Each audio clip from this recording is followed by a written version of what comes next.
ఈ వివాహములో వాడు ముందుకు కొనసాగాలి అంటే, వర్ధిల్లుచు ఉన్న కుటుంబముగా ముందుకు వెళ్ళాలి అంటే, దేవుని చేత వాడబడుచున్న కుటుంబముగా అనేక మందిని ప్రభువులోకి నడిపించాలి అంటే, ఈ కుటుంబంలో ఉండవలసిన అంశాలు ఏమిటి అని చూస్తే, సుమారుగా నేను ధ్యానం చేసినప్పుడు ఒక 7 అంశాలు, చాలా ఉంటవి, ఒక 7 అంశాలు నాకు దొరికినాయి. అందులో మొట్టమొదటిగా దేవుని యొక్క మాట వినటం అనేది కుటుంబంలో ఉండాలి. వేకువజామున లేచిన వెంటనే వ్యక్తిగతంగా ఎవరికి వాళ్ళే దేవుని మాట వినాలి. చూడండి, దేవుని యొక్క వాక్యాన్ని చదవాలి, ప్రార్థన చేసుకోవాలి. దేవుని మాట మనకు చాలా విలువైనటువంటి మాట.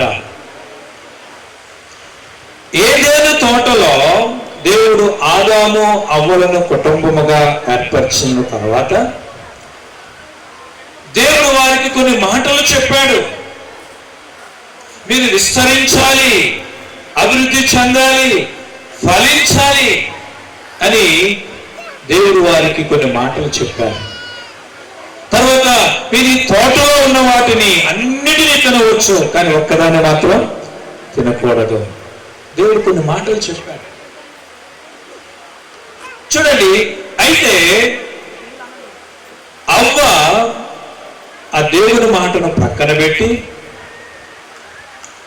దేవుడు ఏదైతే చేయొద్దని చెప్పాడో అవి చేసి ఆ పండుని తిని తన భర్తకి ఇచ్చి, ఆ ఆదాము కూడా తిన్నప్పుడు ఆ కుటుంబంలోనికి చూడండి దేవుని యొక్క శాపము ఆ కుటుంబంలోనికి వచ్చినట్లుగా మనం చూస్తాం. సరే, మరొక కుటుంబాలు, చాలా కుటుంబాలు ఉన్నవి. అందులో అబ్రహాము కుటుంబాన్ని మనం చూసినప్పుడు దేవుని మాట విన్నాడు. దేవుడు చాలా స్థలాల్లో చెప్పాడు, మరియు నువ్వు నా మాట వినినందున, నువ్వు నా మాట విన్నావు, నాకు లోబడ్డావు, నాకు విధేయత చూపించావు. నువ్వు నా మాట వింటే నీ సంతాన భూలోకం అంతటిని ఆశీర్వదిస్తాను. చూడు, అనేక సందర్భాల్లో దేవుడు అబ్రహాము గురించి చెప్పాడు.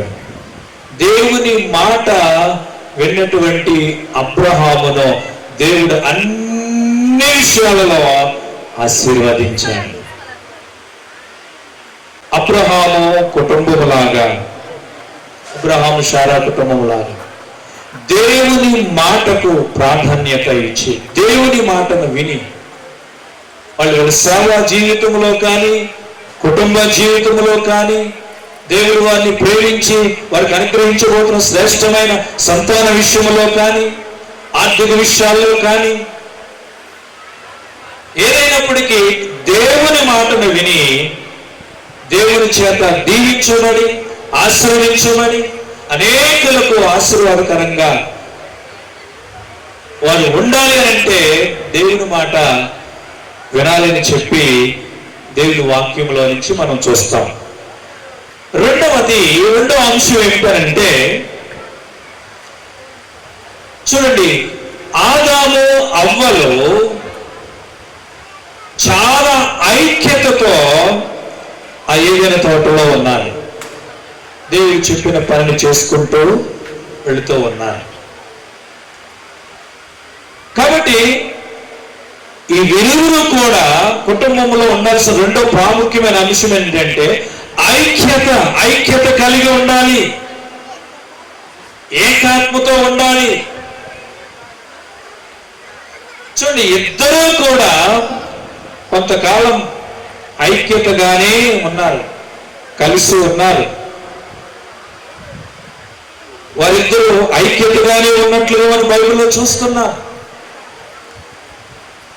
తర్వాత కొత్త నిబంధనలో అకుల ప్రిస్కిల్లా కలిసి వాళ్ళు పనిచేశారు, కలిసి వాళ్ళు నిర్ణయాలు తీసుకున్నారు.